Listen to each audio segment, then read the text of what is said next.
الحمد لله نحمده ونستعينه ونستغفره ونؤمن به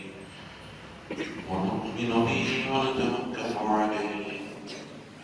ونعوذ بالله من شرور أنفسنا ومن سيئات أعمالنا من يهده الله فلا مضل له ومن يضلل فلا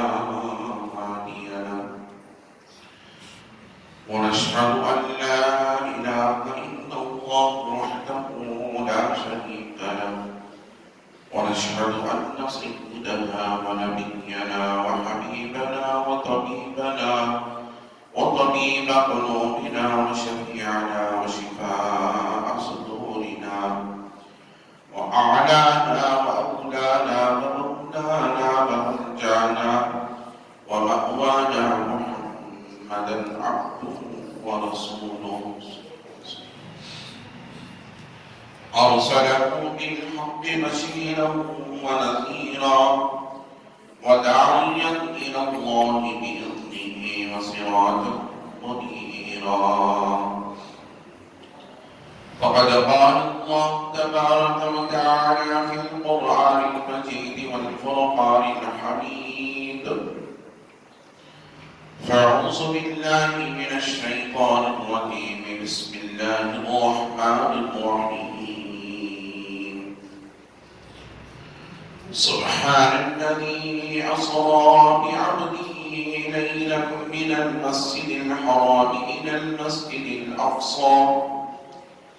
باركنا حوله لنريه من آياتنا إنه هو السميع البصير صدق الله رسوله النبي الأمين المكين الكريم ونحن على ذلك لمن الشاهدين والشاكرين والحمد لله رب العالمين من علينا ربنا إصبع محمدا من علينا ربنا إصبع محمدا أيده بأيده أيدنا بأحمدا أرسله مبشرا أرسله ممجدا صلوا عليه دائما صلوا عليه سرمدا اللهم صل وسلم صلاة كاملة وسلم صلاة دائمة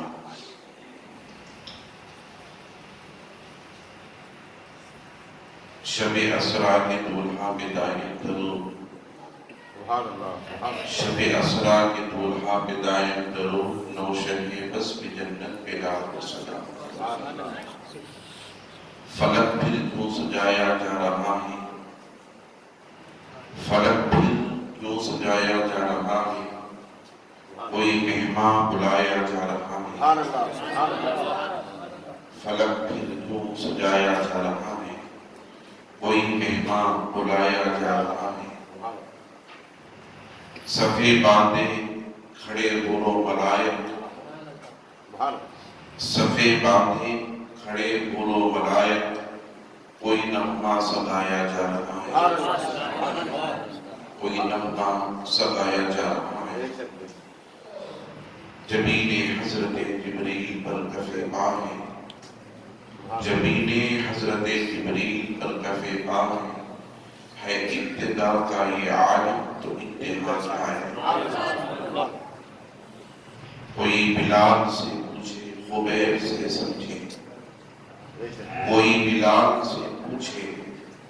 خبیب سے سمجھے سزائے الفت سرکار کا مزہ کیا ہے خدائے برتر و بالا ہمیں بتا کیا ہے تیرے حبیب مدرب کا مرتبہ کیا ہے عزیزان محترم معزز سامعین کرام نوجوان ساتھی عزیز بچوں السلام علیکم ورحمۃ اللہ وبرکاتہ خطبے کے بعد میں نے جس آیت مبارکہ کی تلاوت کا شرف حاصل کیا اسے میں اپنا موضوع صحبت بنانے سے قبل آئین اور آپ کے درسوں سے پہلے گنبد خدا کے مکی سراج الصالحین انیس العارفین اور رحمت للعالمین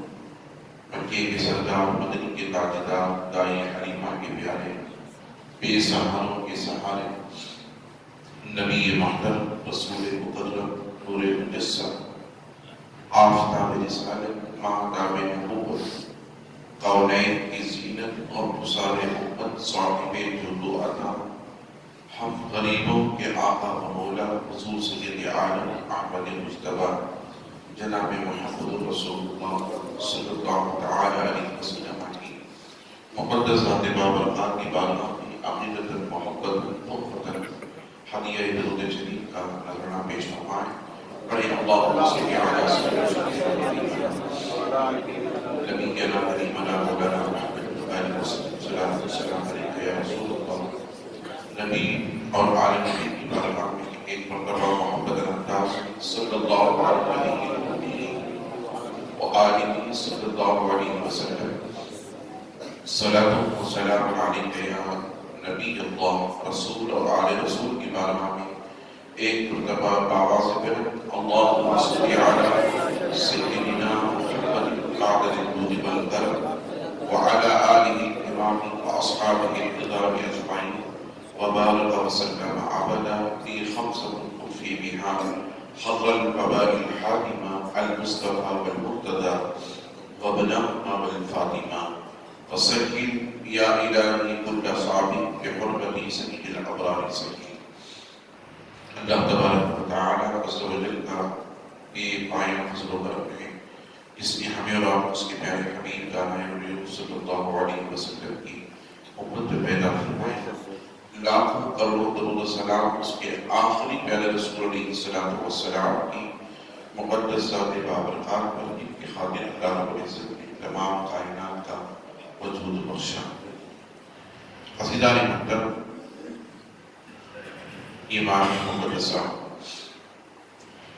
جسے شعبان المعظم کہا جاتا ہے، احادیث مبارکہ میں اس کی فضیلت کو بیان کیا گیا ہے۔ حضرت سیدہ عائشہ صدیقہ رضی اللہ تعالی عنہا روایت فرماتی ہے، آقا علیہ السلام ماہ رمضان کے بعد اگر کسی مہینے میں سب سے زیادہ روزے رکھتے تو شعبان ہی کا مہینہ ہوتا،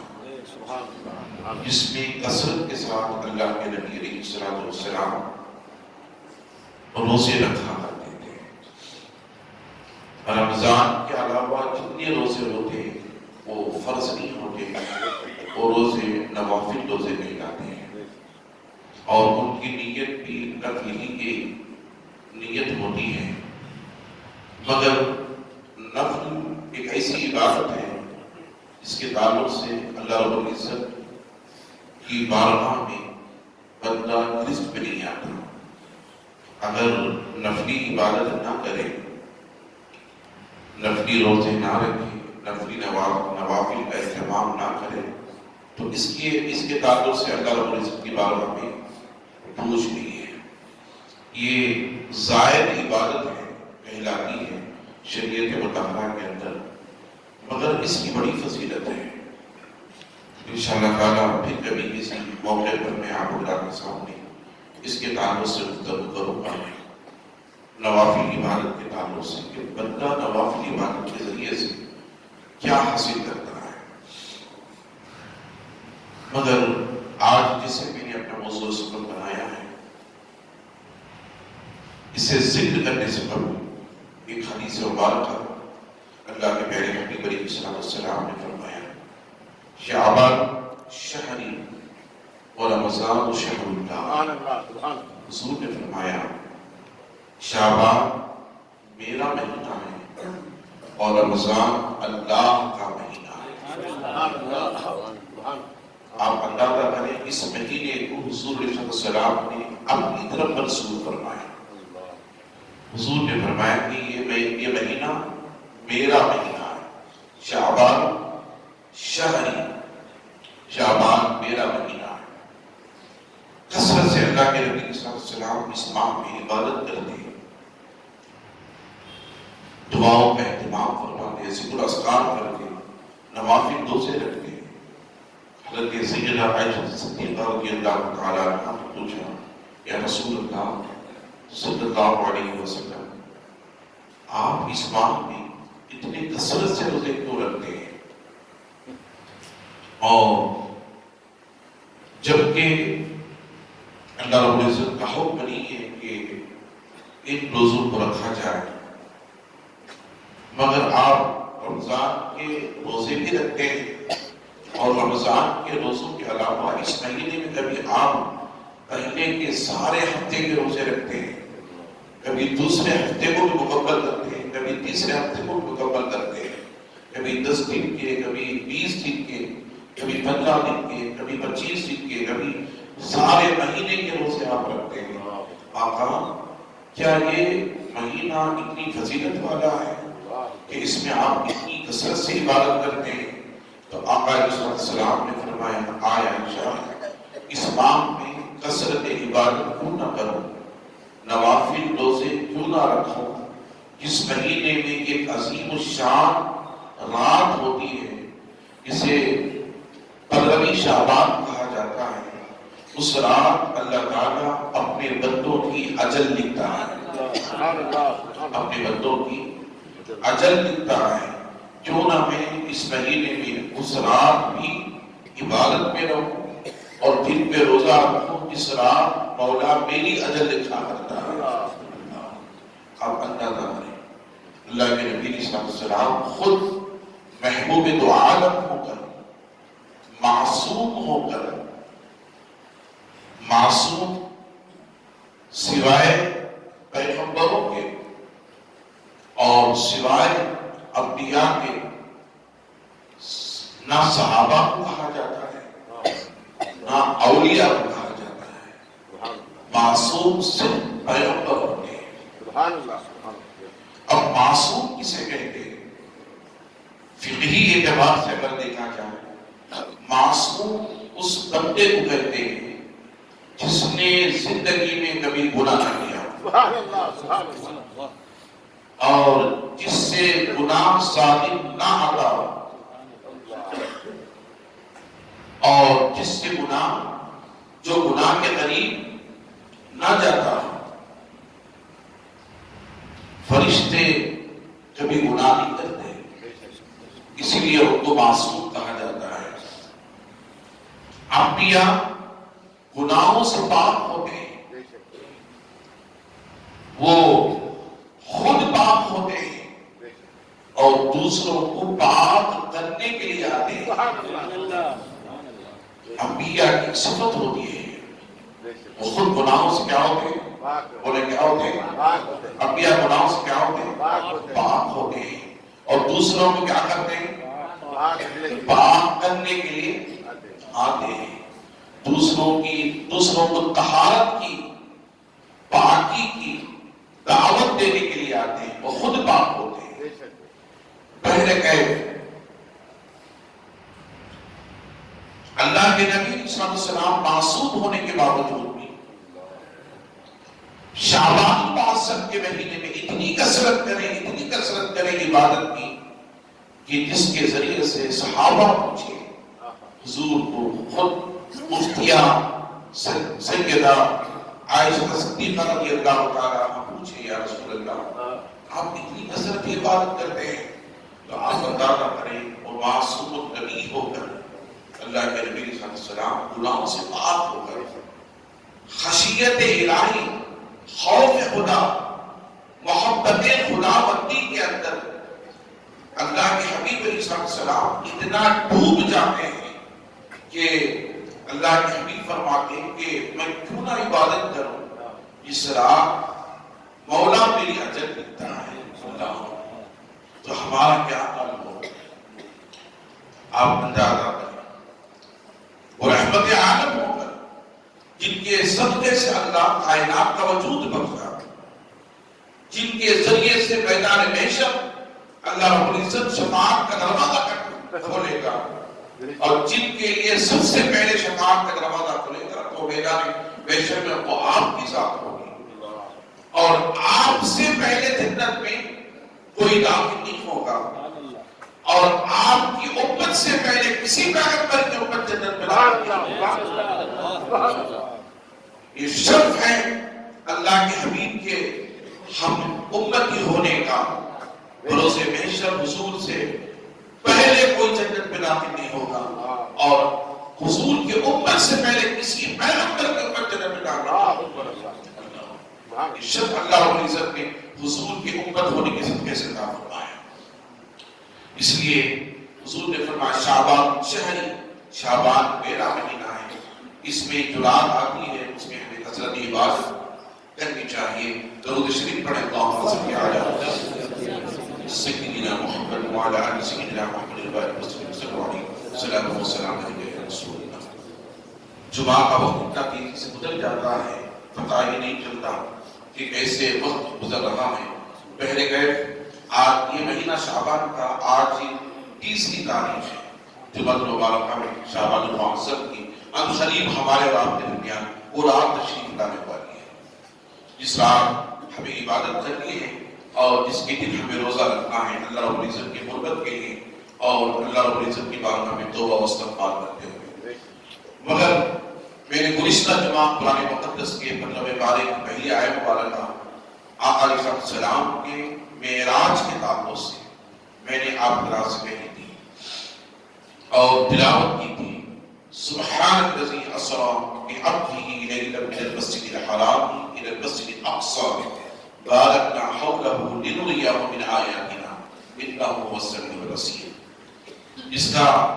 سیدھا سادہ ترجمہ یہ ہے پاک ہے وہ ذات جو لے گئی اپنے خاص بندے کو. توجہ سے سنیں، یہ پوری آیت مبارکہ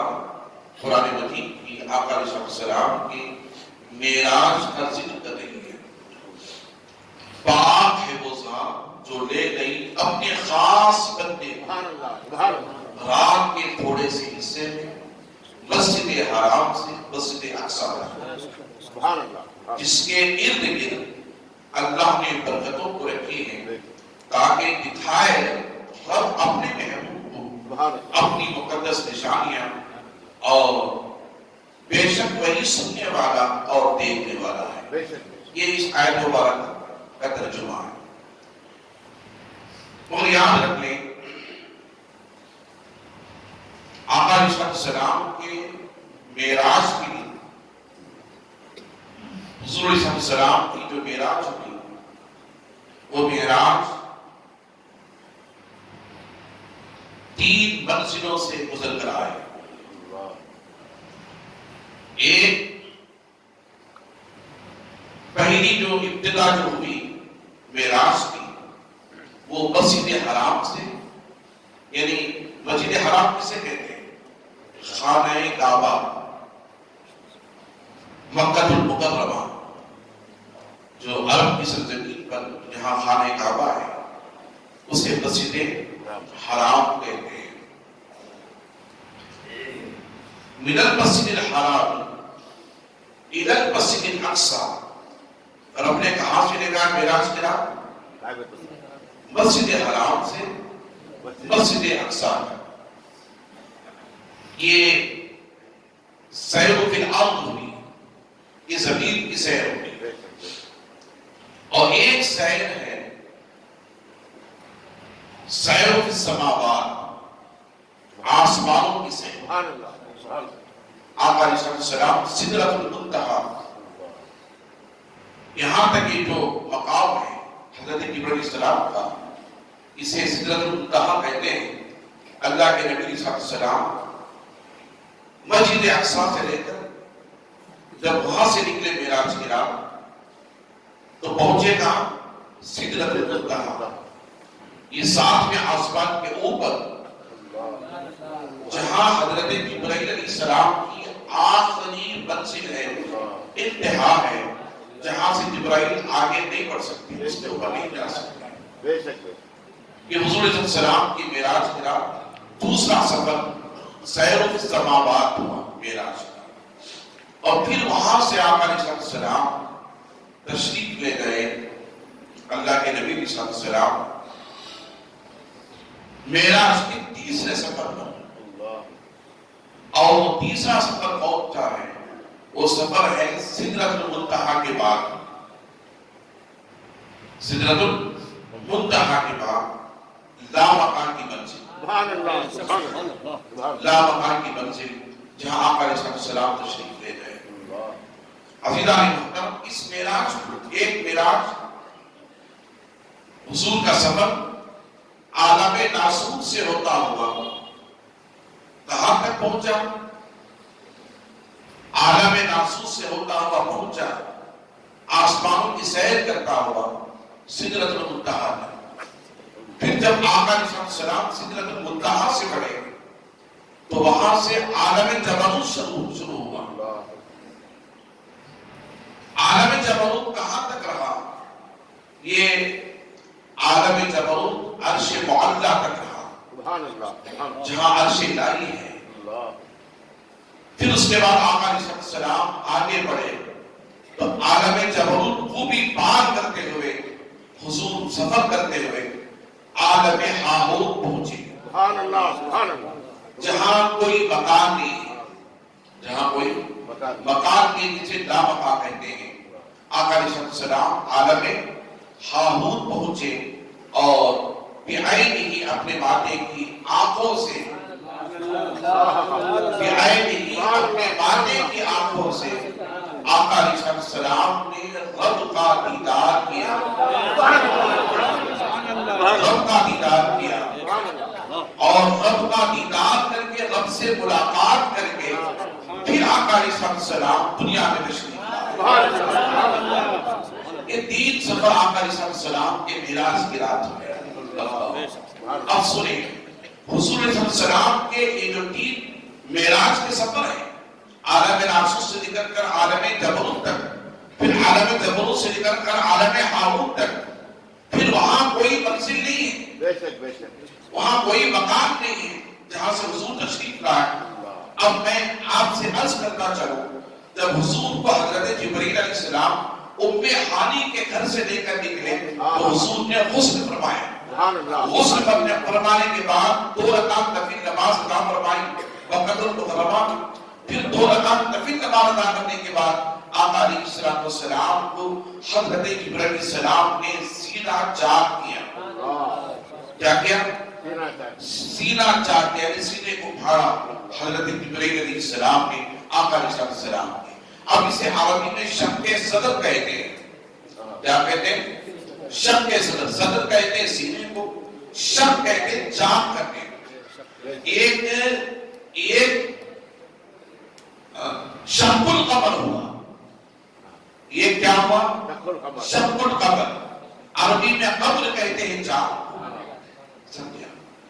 اب شق کہتے ہیں کھل جانے کو اور اسے چاک کر دینے کو، پھاڑ دینے کو۔ عزیزان محترم، حضور علیہ السلام زمین دنیا پر رہ کر حضرت حبیب یمنی کے کہنے پر حضور نے چاند کو مکے کی دھرتی پر رہ کر 2 ٹکڑے فرمائے۔ اس معجزے کو شق القمر کے معجزے کو شق القمر کہتے ہیں۔ معجزہ ہے شق القمر کہتے ہیں، جو حضور کا یہ بھی ایک معجزہ ہے۔ اب اس کی وجہ کیا تھی؟ اب ابو جہل کئی مناظرے کیے، مباہلے کیے آقا علیہ السلام کی بارگاہ میں کہ حضور کو جھوٹا ثابت کیا جائے، حضور کی نبوت کو جھوٹا ثابت کیا جائے، حضور کی رسالت کو جھوٹا ثابت کیا جائے۔ ہر مرحلے کبھی کنکریاں لے کر حضور کی بارگاہ میں آتا، کبھی سونے کے بول پڑتے، ان سونے کے بتوں کے بولنے پر کہ بھائی ہم ہی خدا ہیں، لہذا تم ہماری پرستش کرو اور ہماری عبادت کرو۔ آقا علیہ السلام جب قریب جاتے ان بتوں کے آگے ابو جہل خوش ہو جاتا، عتبہ خوش ہو جاتا، شیبہ خوش ہو جاتا کہ دیکھو محمد کہتے ہیں ہمارے خدا بولتے ہیں، ہمارے خدا کلام نہیں کرتے، اور ہمارے خدا کلام نہیں کرتے، بولتے نہیں ہیں، مگر ہمارے بت تو بول رہے ہیں۔ سونے کی بت بولنا شروع کرتے۔ حضور کی حیات طیبہ میں عتبہ کے بعد جو بت تھا سونے کا، اس نے بولنا شروع کیا۔ جب حضور کو پتا چلا، وہ کہتا تھا محمد عربی جھوٹے ہیں، میں سچا ہوں، تم میری عبادت کرو۔ اب بت پرستی کی طرف بلاتا، بت اپنی طرف آؤ،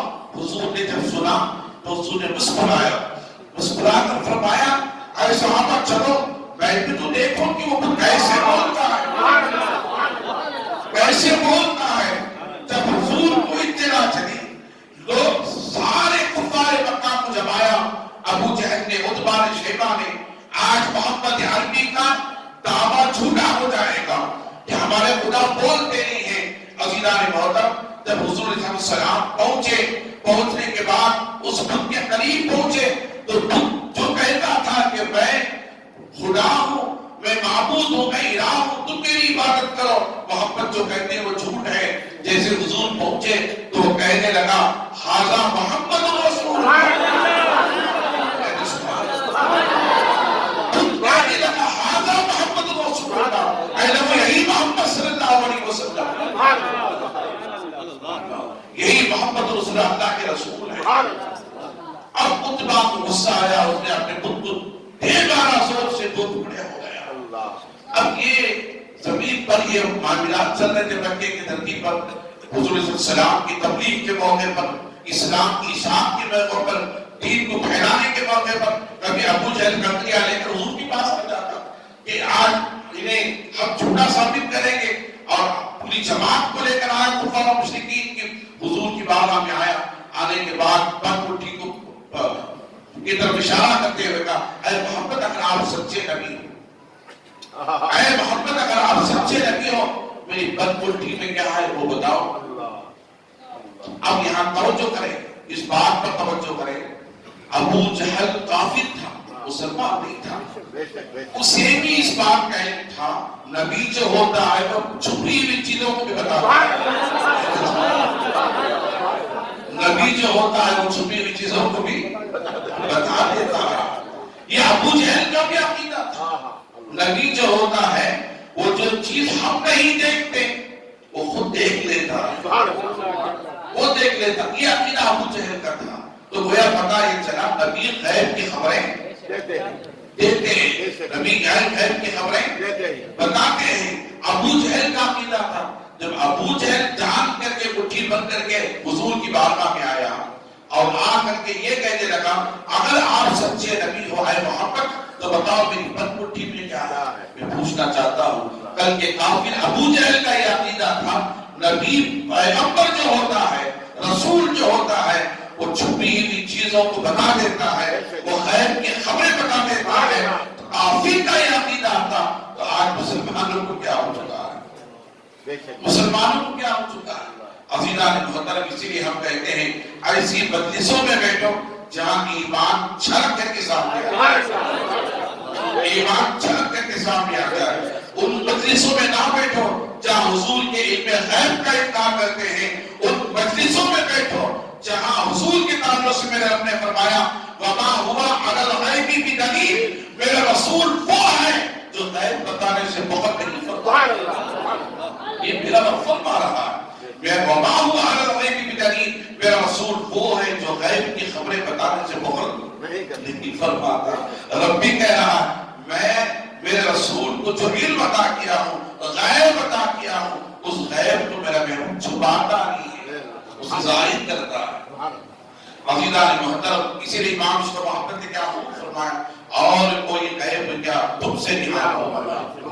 اور کوئی غیب کیا تم سے نہا ہو بھلا، جب نہ خدا ہی چھپا تم پہ کروڑوں درود، جب نہ خدا ہی چھپا تم پہ کروڑوں درود. درود شریف پڑھے اللہم صلی علی سیدنا شفیعنا حبیبنا نبینا کریم مولانا محمد مبارک وسلم صلی علیہ السلام و سلام علیکہ یا رسول اللہ صلی اللہ علیہ وسلم. عزیزان محترم، میں عرض کر رہا تھا وہ دور چلتا تھا. ابو جہل نے کہا میری بد مٹھی میں کیا، حضور نے مسکرایا، حضور نے مسکرایا. اللہ میرے آقا کو ہنسی آئی. کیوں ہنسی آئی؟ وہ کوئی بڑا کمال نہیں تھا کہ حضور بتاتے، وہ کوئی بڑا کمال نہیں تھا کہ حضور بتاتے. عزیزان محترم، میرے آقا کو ہنسی آئی. حضور نے مسکرایا، مسکرا کر پوچھا اے ابو جہل تم کہتے ہو کہ میں بتاؤں تمہاری بد مٹھی میں کیا ہے، یا میں تم سے کہوں تمہاری بد مٹھی میں جو شے ہے وہی بتا دے کہ میں کون، وہی بتا دے کہ میں کون. اللہ اللہ اکبر تم کہتے ہو کہ میں بتاؤں سبحان اللہ تم کہتے ہو کہ میں بتاؤں میں پوچھنا چاہتا ہوں اے ابو جہل تمہاری بدمٹھی میں جو چیز ہے جو شے ہے وہی بتانے کے میں کون ہوں تو ابو جہل نے کہا یہ تو اور بہتر ہوگا یہ تو اور بہتر ہوگا حضور نے اشارہ کیا حضور نے اشارہ کیا کہ اے ابو جہل کی مٹھی میں بند کنکریوں تم کہہ دو کہ میں کون ہوں حضور نے انہیں سے اشارہ کیا ابو جہل کی مٹھی میں بند رہنے والی کنکریاں کہنے لگی لا الہ الا اللہ محمد رسول اللہ اشہد ان لا الہ الا اللہ محمد رسول اللہ ھذا محمد رسول اللہ یہ اللہ کے رسول ہے یہ اللہ کے رسول ہے عزیزان محترم ابو جہل کی بدمٹھی کنکریاں جب کہنے لگی تو ابو جہل کو غصہ آیا اور اس نے کنکریوں کو حضور کی طرف پھینکا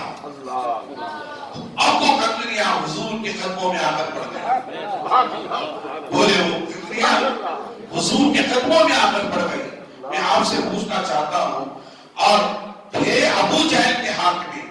قبضے میں ابو جہل کے تھے اور ابو جہل کی بدمٹھی میں رہ کر ان کنکریوں نے حضور کا کلمہ پڑھا رب کو یہ گوارا نہیں ہوا کہ ابو جہل کے ہاتھ میں رہے رب کو گوارا نہیں ہوا کہ ابو جہل کے ہاتھ میں رہے رب نے ان کنکریوں کی طرف اشارہ کیا ابو جہل کے ہاتھ کو اے ابو جہل لہذا ان کنکریوں کو میرے محبوب کی بارگاہ میں ڈال دو عزیزان محترم دیکھیں حضور کا کلمہ پڑھنا حضور کی نبوت و رسالت کی گواہی دینا رب کو اتنا بھا جاتا ہے ابو جہل کے ہاتھ میں تھی مگر رب نے ان سے ہاتھوں سے نکال کر مصطفیٰ کے ہاتھوں میں پہنچا دیا مصطفیٰ کے ہاتھوں میں پہنچا دیا اب جب ایک پتھر کنکر مصطفیٰ کا کلمہ پڑھے ابو جہل کے ہاتھ میں رہنے جاتے ہم مسلمان ہو کر مصطفیٰ کا کلمہ پڑھتے رہے مصطفیٰ کے گن گاتے رہے مصطفیٰ کے گیت گاتے رہے عزیزان محترم تو ہمارا حال کیا ہوگا اور ہماری فضیلتوں کا حالت کیا ہوگا عزیزان محترم میں آپ حضرات کو بتاتا چلوں یہ چل رہا تھا زمین پر تو ابو جہل کہنے لگا ایسا کریں گے یہ محبت جو ہے وہ جادو کریں یہ جادو کریں یہ اپنے جادو کے ذریعے سے ہم جو بھی ان سے کروانا چاہتے ہیں وہ کر دیتے ہیں اور اس جادو سے زمین پر چلتا ہے آسمان پر نہیں چلتا یہ عقیدہ تھا کفار مکہ مشرکین کا ابو جہل کا عتبہ کا شیبہ کا یہ عقیدہ تھا عزیزان محترم میں آپ حضرات کو بتاتا چلوں ابو جہل نے کہا ایسا کرو اور یمن سے حبیب کو بلاؤ کیونکہ وہ عالم تھے معلم تھے کتاب تورات کے اور حضرت حبیب یمنی کو یمن سے بلایا کس نے بلایا حضور نے نہیں بلایا ابو جہل نے بلایا عتبہ نے بلایا شیبہ نے بلایا میں آپ حضرات سے عرض کرتا چلو کیوں بلایا اس نے بلا کر کے کہا اے حبیب یمنی آؤ محمد عربی نے لہذا ہمارے بتوں کو بلا کہا ہے اور سارے لوگ محمد عربی کے پیچھے بھاگتے ہوئے نظر آ رہے ہیں بتوں کو ذلیل کیا جا رہا ہے اور ہمارے خداؤں کو جھوٹا کہا جا رہا ہے ہمارے خداؤں کی پرستش کو چھوڑا جا رہا ہے اور چھڑوایا جا رہا ہے محمد نے نیا دین دے کر ہمارے بتوں کو بلا بلا کہا ہے مذہب کفار و مشرکین کا جو مذہب ہے اسے لوگ چھوڑتے ہوئے نظر آ رہے ہیں ایک مناظرہ کرو ہم جو بھی ان سے مناظرہ کرنا چاہتے ہیں مباہلہ کرنا چاہتے ہیں وہ زمین پر ہے مگر یہ بڑے جادوگر ہیں اور ان کا جادو زمین پر تو چل سکتا ہے مگر آسمان پر نہیں چلتا اے حبیب ایسا کرو محمد عربی سے کہو کہ چاند کے دو ٹکڑے کریں چاند کے دو ٹکڑے کر دے حضرت حبیب یمنی نے کہا یہ تو بہتر ہے یہ تو بہتر ہے یہ ان کا عقیدہ تھا کس کا عقیدہ تھا کفار و مشرکین کا جادو زمین پر چلتا ہے آسمان پر نہیں چلتا عزیزان محترم اس ارادے سے یمن سے حضرت حبیب یمنی کو بلایا گیا حضرت حبیب یمنی تشریف لائے حضور کی بارگاہ میں ملاقات کی کہا اے محمد عربی آپ نے نبوت کا دعویٰ کیا ہے رسالت کا دعویٰ کیا ہے میں یمن سے چل کر کے آیا ہوں اگر آپ سچے رسول ہیں سچے نبی ہیں تو آسمان پر جو چاند ہے اس چاند کے دو ٹکڑے کر کے بتا دیں تو میں مان لوں گا کہ آپ اللہ کے سچے رسول ہیں آپ اللہ کے سچے رسول ہیں حضرت حبیب یمنی نے سوال کیا تو حضور نے فرمایا اے حبیب تم نے کر لیا؟ کہا میں نے کر لیا۔ پھر حضور نے فرمایا نہیں، تمہارا سوال پورا نہیں ہوا ہے، تمہارے سوال دو ہیں، تمہارے سوال دو ہیں۔ حضور مکے میں ہے، حضور مکے کی دھرتی پر ہے، مگر یاد رکھیں یہ وہ رسول ہے جو غیب دان رسول ہے، یہ وہ نبی ہے جو غیب دان نبی ہے۔ حضرت حبیب یمنی کو حضور نے فرمایا اے حبیب تمہارے سوال پورے نہیں ہوئے، تم نے کہا میرا سوال پورا ہو گیا، نہیں ہوا، تمہارے دل میں چھپی ہوئی چیز ہے، تمہارے دل میں چھپی ہوئی چیز ہے۔ اللہ علی حضور نے حبیب یمنی نے کہا ہے محمد بتاؤ میرے دل میں چھپی ہوئی کیا چیز ہے صلی اللہ علیہ وسلم۔ تو میرے آقا نے ارشاد فرمایا اے حبیب سنو، تمہارے دو سوال ہیں، ایک چاند کے دو ٹکڑے کیا جائے اور دوسرا تمہاری ایک اکلوتی اپائش رنگی ڈھولی بیٹی ہے جو اپنے گھر میں بسترے پر پڑی ہوئی ہے،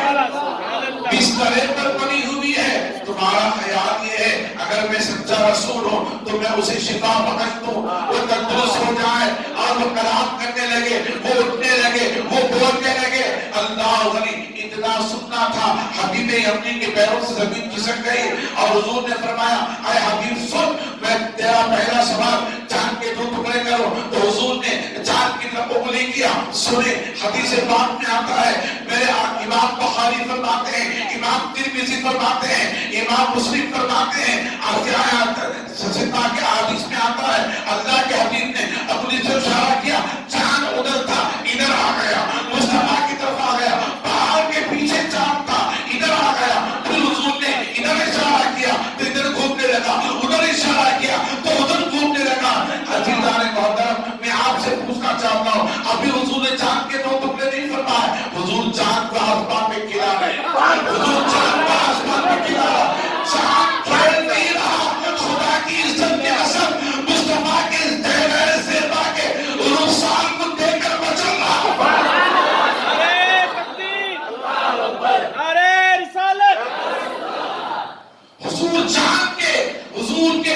چاند مصطفیٰ کے چہرے سے کے انوار کو دیکھ کر مچل رہا تھا، یہ شان مصطفیٰ ہے۔ اب سنیں حضور نے کہا اے حبیب کیا میں ٹکڑے کر دوں؟ تو کہا ٹکڑے کر دیجئے۔ اللہ کے حبیب نے اشارہ کیا اے چاند تو دو ٹکڑے ہو جا۔ چاند جو ٹکڑے ہوا، سنیں ایک طرف ادھر چلا گیا ایک طرف ادھر چلا گیا۔ اب میں پوچھنا چاہتا ہوں ابو جہل کا عقیدہ کیا تھا؟ نبی کی جادوگری زمین پر تو چلتی ہے پر آسمان پر چل نہیں سکتی، مگر وہ نہیں جانتا تھا یہ کون ہے، ان کی انگلیاں کیا ہیں، ان کے ہاتھ کیا ہے، ان کا چہرہ کیا ہے، ان کے زلفیں کیا ہے۔ غلام سے پوچھا اے غلام تو بتا نبی کے ہاتھ کیا ہے؟ تو اللہ فرماتا ہے ید اللہ فوق ایدیہم، اے لوگوں سنو یہ میرا محبوب کا ہاتھ، یہ محبوب کا ہاتھ رب کا ہاتھ ہے۔ یہ رب نے فرمایا والضحیٰ، اب میرے محبوب کے چہرے کو دیکھنا چاہتے ہو والضحیٰ واللیل اذا سجی، اور اللہ فرماتا ہے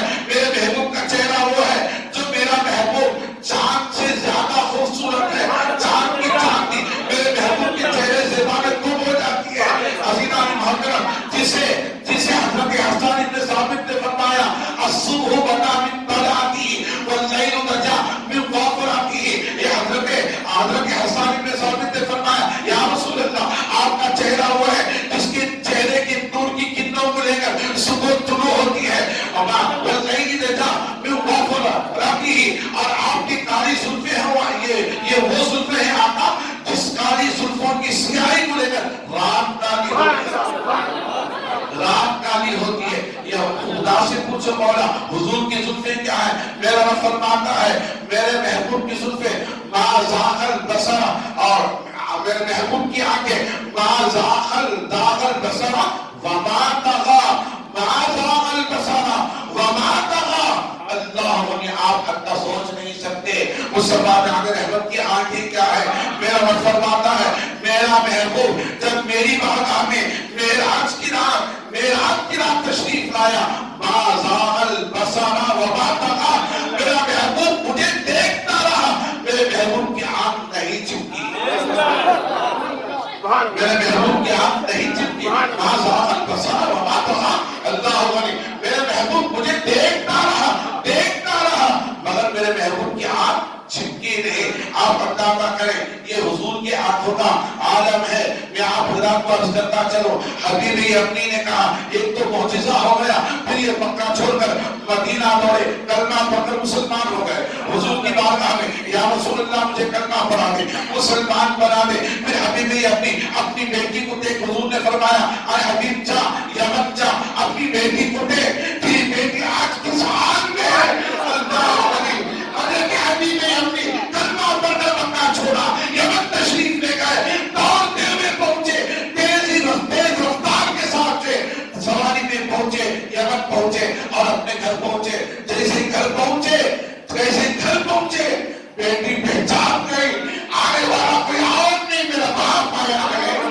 بسترے پر سونے والی, جس کے پیر چلتے نہیں, جس کے ہاتھ اٹھتے نہیں. حبیبی اپنی پہنچے تو بیٹی نے دروازہ کھولا, سامنے کھڑی تھی. حیرت میں پڑ گئے. حضرت حبیبی اپنی پوچھ رہے تھے بیٹی تو کیسے چل کر آئی, تو کہا ابا جان, جس پیغمبر نے آپ کو چاند کے 2 ٹکڑے فرما کر کلمہ پڑھایا, اسی رسول آج کی رات میری بارگاہ میں آ کر کے مجھے شفا عطا فرما کر کے کلمہ پڑھایا. پوچھنا چاہتا ہوں, مکے میں رہ کر مصطفیٰ مدینے میں شفا بخشے, مکے میں رہ کر مصطفیٰ مدینے میں شفا بخشے, وہ ایسے رسول ہے. میں پوچھنا چاہتا ہوں, حضور گنبد خضرا میں رہ کر, اپنی مزار پر انوار کے اندر رہ کر حضرت علامہ بوسری کو, شرف الدین بوسری کو شفا بخشتے ہیں. مزار میں رہ کر شرف الدین بوسری کو شفا بخشتے ہیں. وہ کیسا رسول ہے عزیزان محترم. اسی لیے تو حضور حضرت علامہ شرف الدین بوسری, جنہوں نے قصیدہ بردا شریف لکھا, اپنے کلام میں کیا لکھتے ہیں, هو الحبیب الذی ترجا شفاعتہ, هو الحبیب الذی ترجا شفاعتہ لکل حول من الاحوال مبتہل. اللہ, یہ کلام ہے حضرت علامہ بوسری رحمۃ اللہ علیہ. یہ کلام بوسری اپنے گھر میں لے رہ کر کے لکھا, جو بستر پر پڑے ہوئے تھے, اللہ اور حضور بازار پر انوار کے اندر ہے, حضور بازار پر انوار کے اندر ہے. حضور تشریف لائے علامہ بوسری کے گھر, علامہ بوسری کے گھر تشریف لائے, آقا تشریف لائے. حضرت بوسری کو پتا چل گیا کہ مصطفیٰ کامل احمد اس گھر میں فقیر کے گھر کو تشریف لائے. پہچان پہ کہا یا رسول اللہ میں اٹھنے کی سکتا, یا رسول اللہ میں اٹھنے کی سکتا. الصلاۃ والسلام علیک یا رسول اللہ, الصلاۃ والسلام علیک یا نبی اللہ, الصلاۃ والسلام علیک یا حبیب اللہ. اے اللہ کے حبیب آپ پر درود و سلام, اے اللہ کے نبی آپ پر درود و سلام. علامہ بوسری نے سو کر کے فرمایا تو اللہ کے حبیب نے اپنی چادر نکالی, چادر نکال کر حضرت علامہ شرف الدین بوسری رحمۃ اللہ علیہ کے بدن پر ڈال دی, بدن پر ڈال دی. ڈالنا تھا, شفا مل گئی. حضرت علامہ شرف الدین بوسری رحمۃ اللہ تعالیٰ علیہ کو وہ اٹھ بیٹھے. حضور نے فرمایا اے بوسری, چادر تیرے پاس ہے. وہ کلام سنا جو تو لکھا تھا, وہ کلام سنا جو تو نے لکھا. یا رسول اللہ مولایا صلی وسلم دائما ابدا علی حبیبک خیر الخلق کلہم محمد سید القولین والثقلین والفریقین من عرب ومن عجم والحبیب الذی ترجا شفاعتہ لکل حول من الاحوال مبتہل. ثم رضا ابی بکر وعن عمر وعن علی وعن عثمان ذی الکرم. حضور نے بوسری کی زبان سے اپنے غلام ابو بکر کا ذکر سنا تو بچ گئے, عمر کا ذکر سنا تو بچ گئے, عثمان کا ذکر سنا تو بچ گئے, علی کا ذکر سنا تو بچ گئے. ثم رضا ابی بکر وعن عمر وعن علی وعن عثمان ذی الکرم. حضور کی بارگاہ میں کہنے لگے یا ربی بالمصطفیٰ بلغ مقاصدنا, اللہ کی بارگاہ میں کہنے لگے یا ربی بالمصطفیٰ بلغ مقاصدنا واغفر لنا ما مضى یا واسع الکرم. اللہ ولی, اللہ کے محبوب بندے, عاشق رسول, ولی کامل حضرت علامہ شرف الدین بوسری رحمۃ اللہ علیہ سارا کلام مصطفیٰ کو سنایا, سارا کلام مصطفیٰ کو سنایا. یہ وہ رسول ہیں جو زمین کے اوپر ہوتے ہیں تب بھی شفا بخشتے ہیں اللہ کی عطا سے. یہ وہ رسول ہیں جو زمین کے اندر جاتے ہیں تب بھی شفا بخشتے ہیں اللہ کی عطا سے. یہ ایمان والوں کا عقیدہ ہے, یہ اہل سنت کا عقیدہ ہے. اسی لیے تو کہا جاتا ہے آنکھ عطا کیجئے اس میں ضیاء کیجئے, اللہ قریب آ گیا دل کرو ٹھنڈا میرا, وہ وہ کفے پا چاند سا دل کرو ٹھنڈا میرا وہ کفے پا چاند سا پھر کیا فرماتے ہیں دل کرو ٹھنڈا میرا وہ کفے پا چاند سا سینے پہ رکھ دو ذرا تم پہ کرو درود پھر کیا فرماتے ہیں خلق کے حاکم ہو تم رزق کے قاسم ہو تم خلق کے حاکم ہو تم رزق کے قاسم ہو تم یا رسول اللہ جو ملا تم سے ملا تم پہ کرو جو ملا تم پہ ملا تم پہ کرو درود اور میرے رب سے پوچھو اے خدا تو بتا تو نے تیرے حبیب کے صدقے سے کیا عطا فرمایا تو نے تیرے حبیب کے صدقے سے تیرے بندوں کو کیا عطا فرمایا میرا رب فرماتا ہے بندے سن یہ زمین کیا شے ہے آسمان کیا شے ہے چاند و سورج جنت و ظلم لوح قلم یہ کیا شے ہے 18,000 مخلوقات کے راہ سن میں نے تجھے کیا دیا میرے محبوب کے صدقے سے میں نے تجھے کیا دیا میرے محبوب کے صدقے سے میرا رب فرماتا ہے لولا لما خلقت الازہاب الرحمہ بھی کیا میرا رب فرماتا ہے بندے سن اگر وہ رسول نہ ہوتا تو میں تجھے نہ ملتا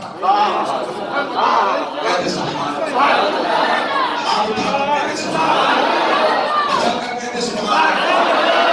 میرا رب فرماتا لولا لما خلقت الازہاب الرحمہ بھی کیا اے محبوب اگر تم نہ ہوتے تو میں اپنے رب ہونے کو ظاہر نہ کرتا یہ حضور کی آمد کا صدقہ ہے حضور کے قدموں کا صدقہ ہے اس کی وجہ سے اللہ نے اپنی معرفت ہمیں عطا فرمائی اللہ نے اپنی معرفت ہمیں عطا فرمائی اسی لیے میرے شیخ محترم نے فرمایا کیا فرماتے ہیں سوچتا ہوں کیا کہوں کیا نظر آنے جب حضور کی بارگاہ میں میرے شیخ محترم پہنچے حضور کی بارگاہ میں حضور کے دیدار کے لیے تو حضور کے مقام مقدمے کو دیکھا میرے شیخ محترم نے پکار اٹھے سوچتا ہوں کیا کہوں کیا نظر آنے لگا یا رسول اللہ سوچتا ہوں کیا کہوں کیا نظر آنے لگا وہ ریاض برزخ کبریٰ نظر آنے لگا وہ ریاض برزخ کبریٰ نظر آنے لگا تو نے اے اعجاز کمال بندگی دیکھا نہیں تو نے اے اعجاز کمال بندگی دیکھا نہیں بھیس میں بندے کے خود مولا نظر آنے لگا بھیس میں بندے کے خود مولا نظر آنے لگا نور و بشرا مل گئے اور بن گیا نوری بشر نور و بشرا مل گئے اور بن گیا نوری بشر راہ کے پردے میں وہ بے پردہ نظر آنے لگا راہ کے پردے میں وہ بے پردہ نظر آنے لگا جا کے موسیٰ سے بھی کہنے وہ بھی آ کر دیکھ لے جا کے موسیٰ سے میرا سکرا جا کے موسیٰ سے بھی کہتے وہ بھی آ کر دیکھ لے اس کے رخ پہ نیم کا پردہ نظر آنے لگا وآخر دعوانا الحمدللہ رب العالمین صلی اللہ علیہ وسلم